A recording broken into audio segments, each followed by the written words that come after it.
Sa video na to is meron tayong 3 topics. First is how to deactivate or uninstall your launcher or kiosk mode app. Pangalawa is paano i-update to latest at saka paano i-reinstall.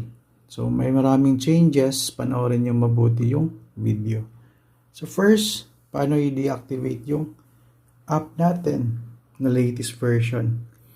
So ito, halimbawa lang naka-kiosk ka old, hindi mo na kailangang i-reset yung phone mo para i-install yung bagong update. So para hassle-free, ito yung bagong steps natin. So no need to reset your CP. Sundan nyo lang yung video natin. So ito yung bagong app natin na latest. So assuming ano na natin to, pakita lang natin. So may konting changes. So meron din siya. Ito yung default launcher, hindi ito free, premium na theme sa launcher. So meron siyang auto play media na background. Okay? So login tayo. Yung ibang feature is gagawin ko ng video sa separate video para hindi masyadong mahaba yung natin.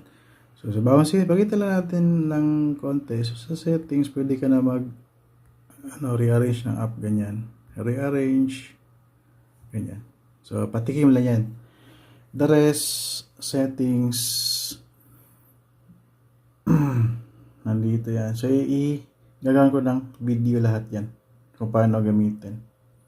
Okay? So punta tayo sa pinakababa. Click mo lang deactivate.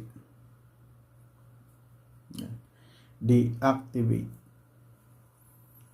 So pwede hindi ka na gagamit ng laptop kung gusto mo i-deactivate. The next is uninstall. Yan, tapos select ito. Yan. So bumalik siya sa dati pero hindi enough yan. Punta tayo sa, be sure hindi shortcut yung malong press mo, ilo-long press natin yung app. Kasi iba yung shortcut, iba din yung nasa menu na app na naka-install. So uninstall. So yun lang. Uninstall yung app natin. Okay? So paano naman i-update? Sa pag-update, dalawang file ang kailangan mo.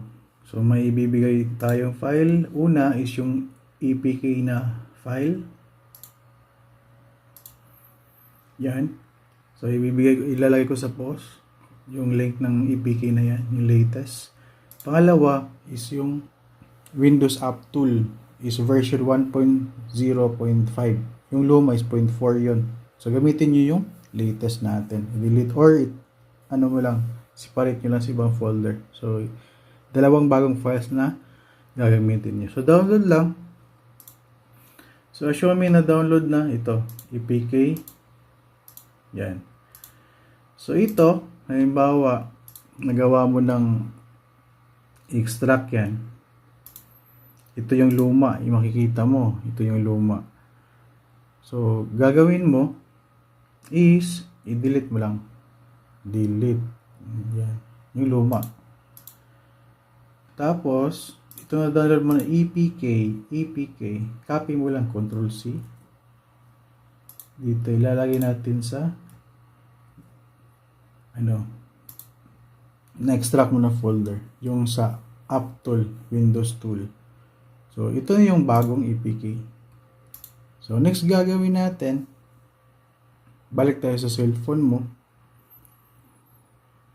Settings. I-review mo lang, dapat naka-logout lahat ng accounts. Halimbawa, type ko account. So, Xiaomi man yan o gamit ko pala is Xiaomi Poco 85. Halimbawa ito, review natin, dapat naka-logout. So, meaning ito, naka-logout yan. Walang naka-login. Click natin. Sa Google, ito. Pag meron kasing naka-login dito, TikTok, Facebook, or any, dapat i-log out mo. more na 5. I-remove mo lang. Yan. Remove account. So, dapat ganyan, blanco. So, any phone, Xiaomi or hindi Xiaomi, dapat remove lahat. So, hindi mo na kailangan mag-reset. Ito lang gagawin mo. I-remove. Tapos dito sa case na to, additional settings tayo, developer option. Hindi mo man yun na, hindi mo tayo nag-reset. So, naka-enable lang yan. Click natin. Kung mapapansin ninyo, kahit hindi na ako nag-login, naka-enable pa rin yung wireless debugging. Yung mga ibang button. Sa una kong video is need mag-login. Pero dito, sa case na to is hindi siya nawala. Kahit naka-logout yung Xiaomi ko yan. Naka-logout yan. So, sundan na lang yung video. Just continue if in case gumagana yung wireless debugging. Yan. Then click natin. Punta tayo sa app tool. Yung XC, right click, then run as admin. So the same pa rin yung sa una nating steps. How to set up kiosk mode. Close natin yung mga folder. Okay. May na-detect siya. So, madidetect pa rin niya kasi hindi mo naman ni-reset. So, connected pala. Unless i-off mo yung wifi ng wireless debugging, madi-disconnect ito. Then, mari-reconnect din pag i-on mo yung wireless debugging. Ganyan. So, next gagawin natin, install. So, after na-install, click natin sa laptop mo, enable.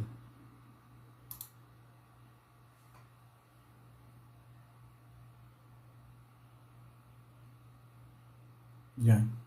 So, click natin get started. So, naka-arrange na yung dapat i-click mo. So, ito naka-green, yung naka-red, yan lang yung i-allow mo. Wow, ito, una. Yan. Click na natin, allow. Allow. So, nag-green na siya. Next, ito. Allow. So, hindi na mahirap hanapin sa bagong version. Kasi sa old version, dapat mo hanapin talaga sa settings yung mga dapat i-allow. Ito is automatic pop-up na siya. Allow mo lang. Ito sa download apps ka. I-on mo yan.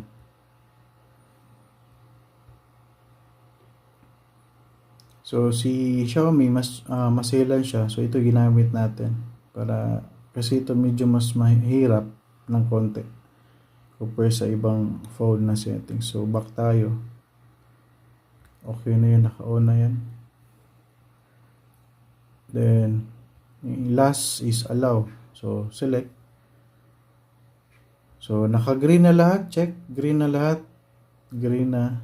I-click mo yung launch sa baba. Launch. Yan. Then, you're good. So, ako.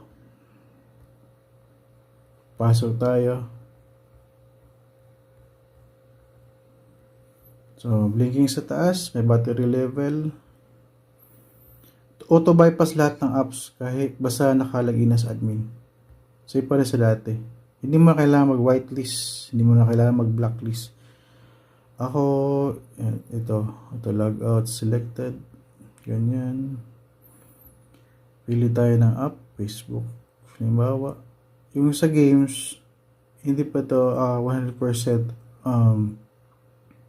100% perfect kasi pag na-clear kasi yung Google services, nadadama yung ibang apps like YouTube, gumagamit ng Google Chrome browser, gumagamit ng Google, so na sumasama sa pag-logout. So, hindi siya totally perfect. Pero pag gusto mo lahat ganun, logout lahat, pwede siya, enable mo. Okay? Update na tayo regarding dyan. So, next is Ang yala ko ito, Black Installation App. Wag muna, yan lang. Then, ito, gusto ko ito. Then, sa next video, i-explain ko isa-isa yung natin. Features na mga yan. Paano gamitin. Okay? I-freeze. Okay. Disconnect.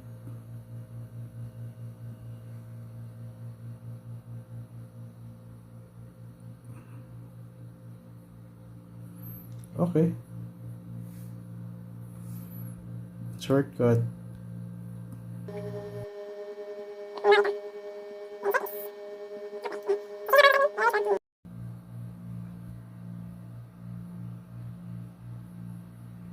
So, hindi mo na kailangan mag-redownload ng mga resources kasi hindi ka naman nag-reset. So, that's it. Ganyan lang. Pag deactivate, update, tsaka reinstall yung launcher natin with new design and effects and new settings. Okay? Thanks.